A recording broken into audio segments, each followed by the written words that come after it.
27 days, all but done with for the month of June. Thank you for spending a little portion of this one with me, and welcome back. Headlines tonight will include Sayersville City Council coverage from last night, a very brief meeting. 2 topics will go there, and it will not take long. We will as well talk about my trip across the street to see Judge Matt Wireman today, where he was frustrated and very frank about why. A conversation that he regrettably has to have every year or so, one that costs the county money and literally could cost someone their life in worst case scenario situations. That was actually the only trip out of the building I had today, because we had some pretty significant equipment failure that we're still experiencing that is not affecting the production of the show. So enough said there. Let's go on to your power rates. If you are a Kentucky Power customer, you might recall just a few days ago I was telling you that Kentucky Power had announced just days ago that they were filing with the Kentucky Public Service Commission a request to allow them to institute changes to increase their revenue by 13.6%. Refi, so to speak, but some other factors in there as well, some of which could raise utility bills across the board.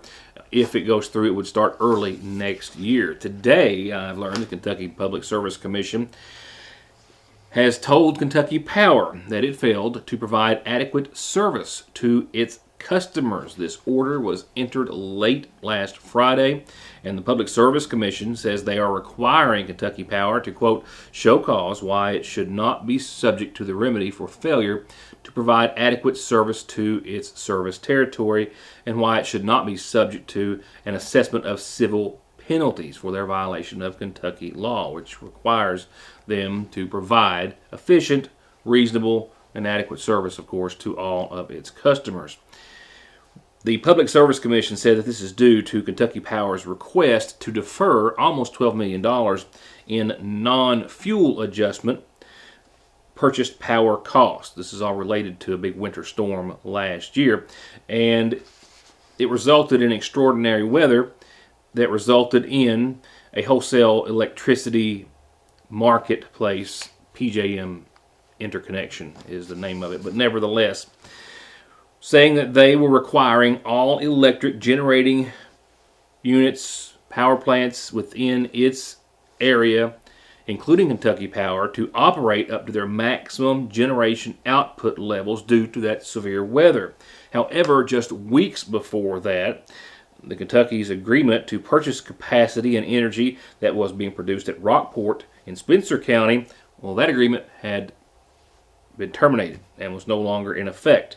And then they no longer purchased that extra power, and then customers ultimately paid the price to some degree.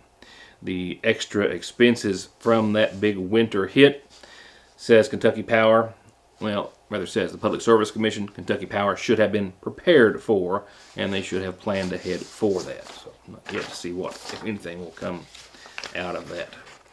Let's go, before we get to our top headlines, to a major announcement this evening. It's coming back. I'm so glad it's in person, and I'm so glad to see and smell the bluegrass already, and all the things that go along with Community Day. Not going to lie, after what's been a little bit of a stressful day around here, more so than most, because most all are, this was some good, refreshing news today. The 20th annual Magoffin County Community Day will be live and in person, and the way it was and the way it's supposed to be. It's officially been announced by the Community Foundation that Saturday, August the 19th, of course, at the Ramey Memorial Park, you'll be able to come down and see the likes of, and hear, of course, as well, Turning Ground, Larry Sparks, Ralph Stanley II and the Clinch Mountain Boys, Russell Moore, and third time out, a couple of long-time attendees and favorites, Kentucky Truegrass, High Carbon Steel, Edgar Loudermilk Band. Then, of course, capping it all off for the evening will be Terry Miller and Traveler. Tickets will be on sale soon at both locations of the Sayersville National Bank, and as always, they're just $10, and kids 12 and under get in for free. You know how this works. It's a full day of fun, music, entertainment, great bluegrass, a lot of great food, and a lot of great prizes and cash and all sorts of fun things. August the 19th. So glad to see it.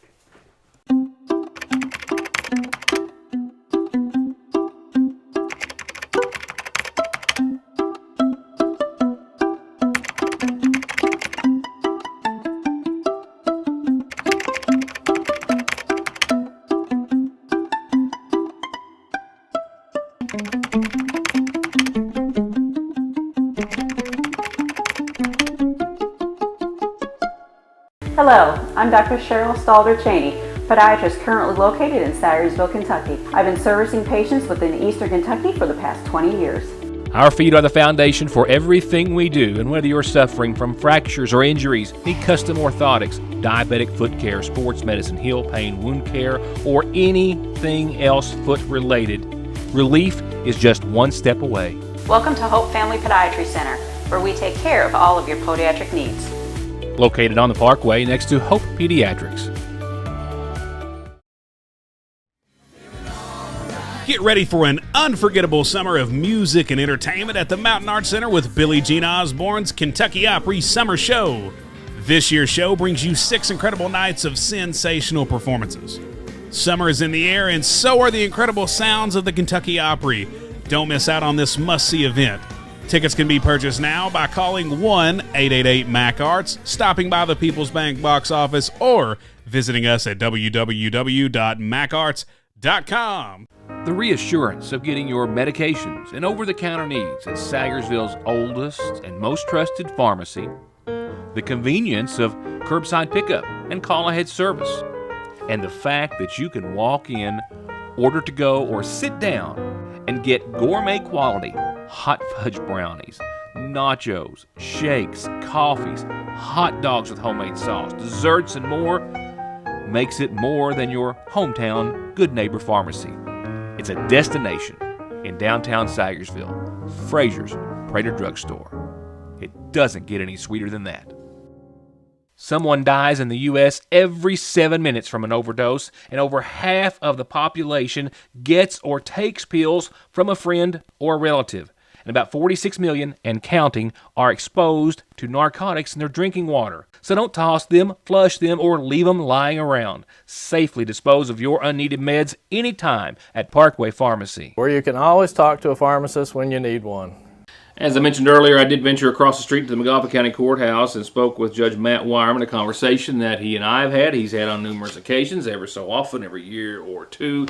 Regrettably and sadly, it has to be that way, he says. He was frustrated and very frank, as I said, about why.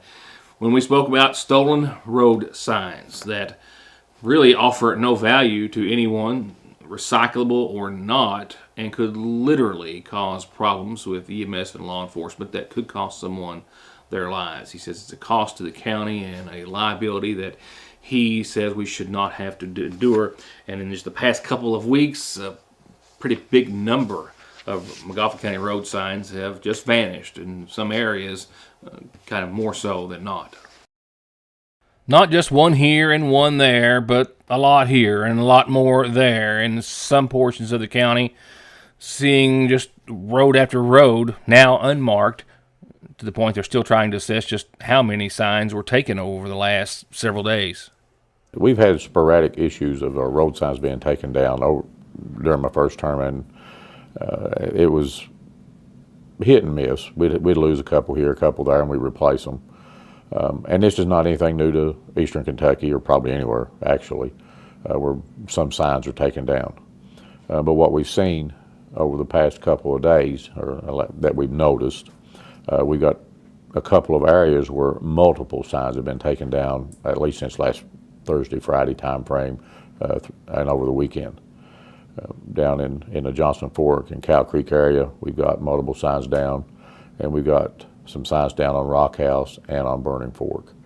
And I don't understand the thinking about that, because there's not a lot of value in them. If anything, they must be trying to take them as either collector's items. And I have heard something that's totally stupid to me. The fact that they're taking them down because they're riding four-wheelers or side-by-sides and drinking on these county roads, and if they get reported, they don't want the law to find them.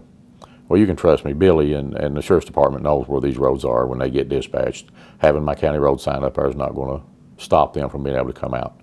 Just to name a few of those roads: Cow Creek, Settlement, Left-Hand Fork of Johnson, Stamper Branch, Long Branch, William, Ernie Lemaster, the Rock House Subdivision, Kelly Branch, Kelpatton Branch, and the list keeps getting longer.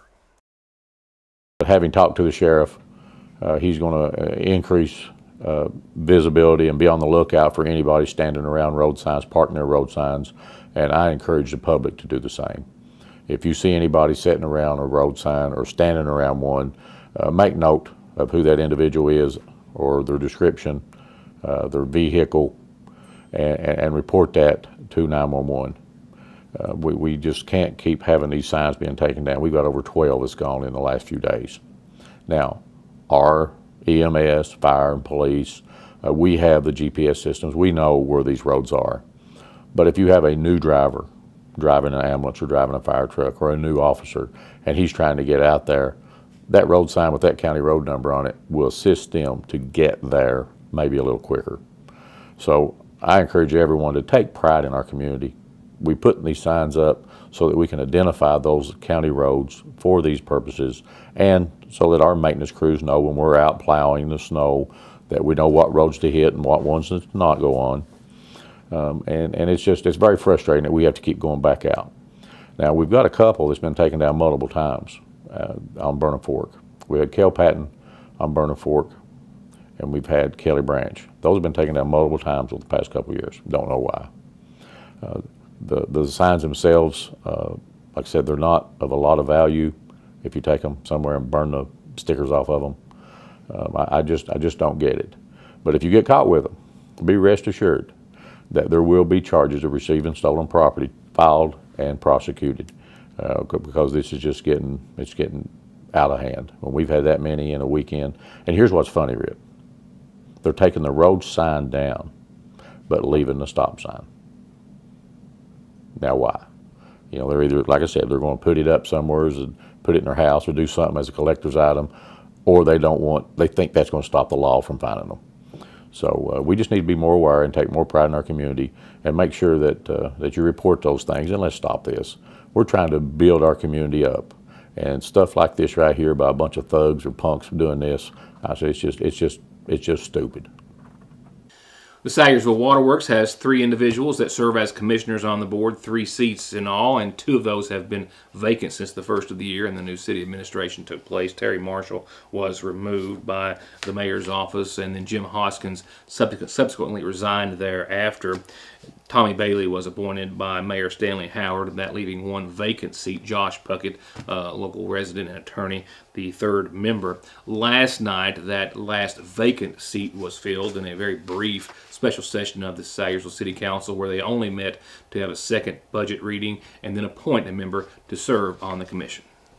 Budget, first thing, second reading on the budget. Make a motion, we vote on it. Have a motion, second. Sorry, I couldn't hear you. Second on the motion to accept the budget. We're gonna do a roll call. Yeah, I'll make it second. All right, all in favor? Aye. All opposed? Gotta be a roll call. Roll call. Darrell? Phyllis? Pat? Yes. Paul? Yes. Tex? Yeah. Cole? Yes. Getting up there. Second thing is a water board member, Jim Arnett. Photographer Jim Arnett. I talked with him, he'll accept it. And he has some good ideas that he talked to me about. So if I could have a motion to Make a motion. second. Second. All in favor? All opposed? Motion to adjourn. Make a motion to adjourn. Second. I'll adjourn coverage for just a second and be right back.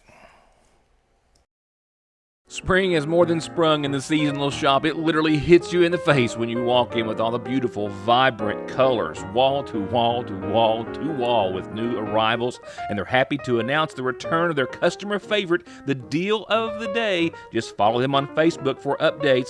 And they're fully stocked on the wildly popular Capri Blue Volcano line, candles, reed diffusers, car fresheners, and body products, and their women's clothes are the most gorgeous collections and pieces they've ever had. Find the perfect outfit for any occasion, special event, or just lounging around the house. And home decor for patio, indoor, outdoor. The choices are unlimited, and let them help you with a bridal or baby registry. They will put together the perfect table with your choices and let your friends and family shop for you. Call, or better yet, come by Fraser's Prater Drugs seasonal shop in downtown Sagersville. Get great deals on the greatest brands at Conley Tire with up to $150 back on Goodyears, $100 on Hancooks, $100 on Mickey Thompsons, $125 on Yokohamas. And you can always pay now or later. Plus quick service with oil changes, brake jobs, $35 computer diagnostics to fix and repair your ride at Conley Tire and conleytire.net. Paintsville Tourism is proud to present the first ever Paint Creek Freedom Fest. From June 30th to July 1st in downtown Paintsville, enjoy live music and entertainment from the Kentucky Headhunters, Cole Chaney, Nicholas Jamerson, and many more. Admission is free and open to the public. Brought to you in cooperation with Paintsville Tourism, the City of Paintsville, Allion, Maine, and AOM Booking and Management. Come visit downtown Paintsville June 30th to July 1st. McGoffin Farm Bureau and manager Doug Green are proud to welcome agent Jeff Salyer to the agency. Jeff's lifelong knowledge of the community and our people make him an immediate asset for all of your auto, home, life, commercial, and retirement investments. They're waiting for your call or visit at McGoffin Farm Bureau. It is time to upgrade, and Appalachian Wireless has an unbeatable offer for you. For a limited time only, Appalachian Wireless is slashing $300 off selected smartphones. Smartphones like the iPhone 14 and Samsung Z Flip and Fold are $300 off with no trade-in required. Visit any Appalachian Wireless store today or go online at AppalachianWireless.com for details and devices. Because we are you. We are Appalachian Wireless. Terms and conditions apply. Offer valid while supplies last. Hey, moms and dads, if your kids are 3 to 4 years old, it's time. It's time to think about getting them a head start at the McGoffin County Head Start program. They've got Dolly's Imagination Library. That, of course, is for kids born to 5. And then they have this entire 5-star program for them all. Call now. Registration is open. It's time to think about the next school year. The McGoffin County Head Start Program office is 349-3488 to get your kids a head start. Now, let's see what's on the calendar and more. Calendar tonight, pretty short and pretty sweet. Some big deals at a big yard sale this Friday and Saturday on Burning Fork. The Hope in the Cross Community Church's youth group has put together a monster yard sale this Friday and Saturday. They're located across from Birch Branch on Burning Fork, and they hope that you'll stop by and see them looking for some big deals. Youth group sponsored yard sale at Hope in the Cross on Burning Fork this Friday and Saturday. And that's it. That's all I've got for the calendar. Which gives me a second to remind you when you've got birthdays and announcements or special announcements for your birthdays or anniversaries and special announcements for your church group, club, nonprofit, what have you. This is where you want them so everyone else will know what's going on.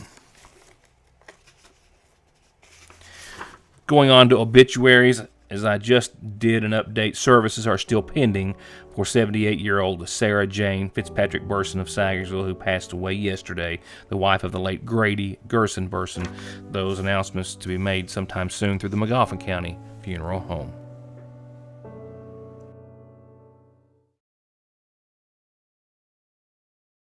Only one school district in Eastern Kentucky offers the most athletic and extracurricular offerings to our students: Johnson County Schools. Not only do we offer the widest array of sports, including the area's only competitive swimming and bowling teams, but our students also compete on the biggest stages, evidenced by our countless regional titles and 2 football state championships. Our performing arts offers students top-tier choir, band, and drama programs. Give your child the power of opportunity that is only available in Johnson County Schools. 2 locations, 2 ATMs, too much history, over 120 years, and just too many reasons not to trust the oldest, only banking family that exists for the sole purpose of helping your families, our friends, grow financially and securely. Lean on Sagersville National Bank for any of your home, auto, commercial, retirement, or online banking needs. And let us help you make your dreams come true. Happy 4th of July, and to celebrate right now, Jerry Pelfrey Fireworks has a $5 million fireworks liquidation going on with 50 to 60% off all retail prices and even bigger discounts for all first responders and EMS, law enforcement, factory workers, healthcare workers, school employees, group discounts, veterans, and active military. So stop by and see the millions of dollars of fireworks on sale right now at Jerry Pelfrey Fireworks at this location in Jim's Plaza, right off US 23 North in Paintsville. All right, now let's talk about the past 24 hours weather-wise and the next several days. Left you last night with nothing on the immediate radar, but knowing there was a good chance we were going to see some more of those showers, maybe thunderstorms pop up. We did, personally, right here over Sayersville and over Dixie Avenue. 2 really good downpours during the overnight. And then we've seen some of a lighter nature today, one just not so long here, 5 o'clock or so outside over the newsroom. We're getting the all-clear sign, though, right now. This is local Doppler radar at this hour, and, well, the forecast calling for a 30% chance of showers and thunderstorms up till 7 tonight. Well, it looks to be pretty accurate. None on the radar at this time. Now, I'm not laying any hard cash on the fact that you won't see any more between now and the next hour or so. But as you saw, local Doppler radar doesn't show any out there or much potential for any developing, which is going to leave us with partly cloudy skies tonight. We're going to see that widespread haze return during the overnight. Temperatures tonight will bottom out right around 56 degrees and winds out of the west-northwest 5 to 7 becoming calm. Look for that haze to continue into tomorrow morning. We've got haze and fog to start off your Wednesday, but otherwise Wednesday, tomorrow, is still the keeper of the 7-day at 83 beautiful, sunny, calm, dry degrees for your midweek, and that's the only day I have like that in your forecast. Now, they're all bad, but tomorrow's the only sure thing that we're going to have, so keep that in mind. Partly cloudy tomorrow night, another low in the mid-50s. Then the heat starts to ramp up, and here's the latest. We've been talking about hovering in the 80s, upper 80s and 90s for a few days on end. Here's the latest tweaks to be made. Thursday, we have a 20% chance of some showers and storms mid-afternoon, say 12 to 2 or so. Those shower and storm chances will start to work in as we work in the heat. 88 degrees, mostly sunny. Shower chances increased about 50% over the course of the rest of your evening and overnight, and then they'll kind of hover there for the end of the work week for most everyone, where we'll be hovering around the 90-degree mark again for your Friday, just a bit warmer at 89 expected degrees, nighttime lows. A much more sticky 70 degrees out there for your Friday. Again, Friday with partly sunny skies and a decent shot of some showers and thunderstorms, and of course, it's the big 4th of July weekend. What's in store from there on? I'm sad to say not the greatest of patterns. Some sunshine for your Saturday, partly sunny skies and warm, 88 degrees, the last of the super hot run of 3 days in a row. We've got a 60% chance of showers and storms. And the worst part is right now the timing looks to be like from 4 o'clock on. So we'll just have to wait and see and hope for the best and hope we get the parade and the fireworks and everything in. It's not going to be a washout by any stretch of the imagination, but you know, we might see a few things kind of delayed or postponed for a few minutes at least. I think nothing more than that. I'm pretty confident. We'll know more when it gets closer. From there, another cool down. Sunday, latter half of the 4th of July holiday, 83 and 65, holiday weekend, I should say. 83 and 65, more clouds than sun, mostly cloudy, a 60% chance of storms. Still, Monday, 83, 66, partly sunny, a 40% chance of storms. A lot of folks are getting the Friday off. A lot of folks are taking the Monday off because Tuesday falls on the 4th. I hope you're getting them all off. We're not. But Tuesday, 86, partly sunny, and a 50% chance on the 4th of July. And that'll wrap it up for tonight. Hope to see you back here at 4 tomorrow for more of Your News Today. Keep your eye on the weather. We look to be in the clear for the most part, and then certainly a beautiful day tomorrow. And then we'll get back to talking about the heat and potential for some severe weather into your holiday weekend. We're keeping an eye on all of that and hope you have an eye on Your News Today this time tomorrow night. Thank you for watching.